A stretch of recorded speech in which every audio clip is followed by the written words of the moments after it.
Hey guys, Soulord here, back again with another action figure review. Today I'll be wrapping up my looks at the DC Multiverse Batman Forever wave with the Collect-A-Build Nightmare Bat.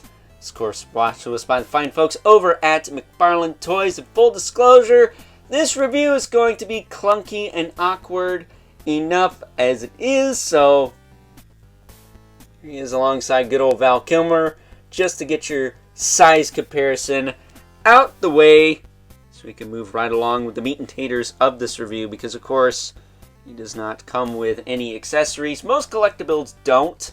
I think the only ones that have are the Merciless, who came with a sword, Frost King, who also came with a sword, and Plastic Man, who came with swappable arms and a swappable head.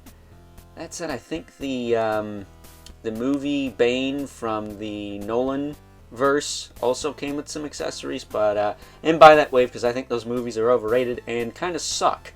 The exception of the one with Heath Ledger, of course. I'm not that stupid. So, with that being said, why don't we cut to said meat and taters of this review and take a closer look at this Nightmare Bat.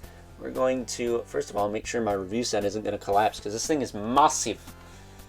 So massive. I'm going to unplug this stand from him. Comes with this little stand. It's a metal rod with a plastic base, so it gets the job done.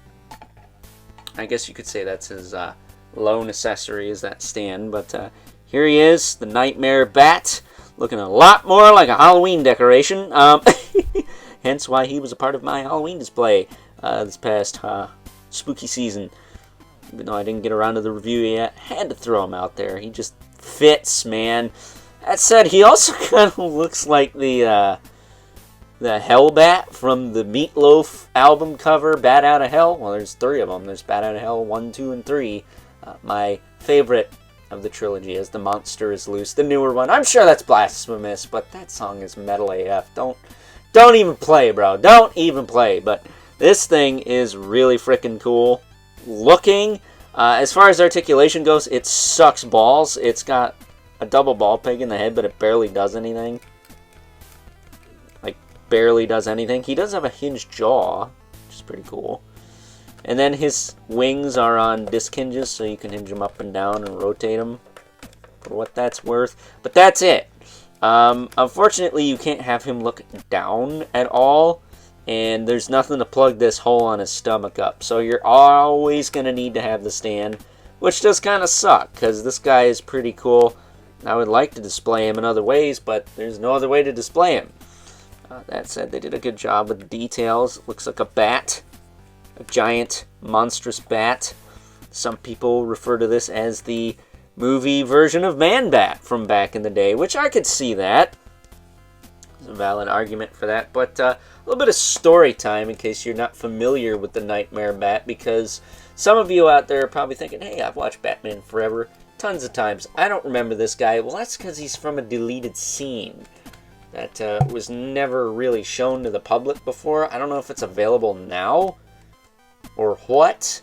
I don't know if it's like a London After Midnight situation where there's no footage of the thing, but I would like to see this scene if it's possible. So if anyone knows, let me know in the comments where I can watch it. If there's an extended version on HBO Max or anything like that, because I would be more than willing to check it out, because truth be told, I haven't seen this movie yet. I know that's blasphemous, but Batman and Robin, as cheesy as it is, I'm not going to say it was a freaking groundbreaking work of cinematic masterpiece, proportions, whatever, but it was on a lot when I was a kid, so that's the one I watched. And it was the one with Bane in it, and I love Bane. Like, cool looking Bane, not, I have to take a crap Bane. That said, bringing in our two regulars here. Got the Mythic Legion's Brother Mandibilith. I guess if you wanted to, you can mount one of the 2.0 Mythic Legion's vampires on this guy and have a sick mount for your Ilithias Brot. And we also have the infamous Elephant Spawn, who, even though this guy's a collectible, Spawn is dang near taller than he is.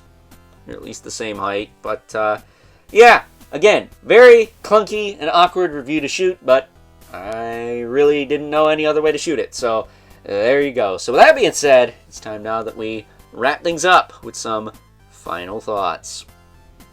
Overall, and while it may not be the best collectible thing we've ever gotten from the fine folks over at McFarlane Toys, it's not a bad one.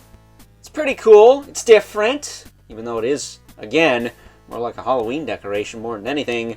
That said, if we move him over, those of you who are hardcore classic rock fans will appreciate that you can rig up a custom meatloaf to go against him, just like the Bat Outta Hell album cover. So I guess that gives him tons and tons of bonus and or brownie points.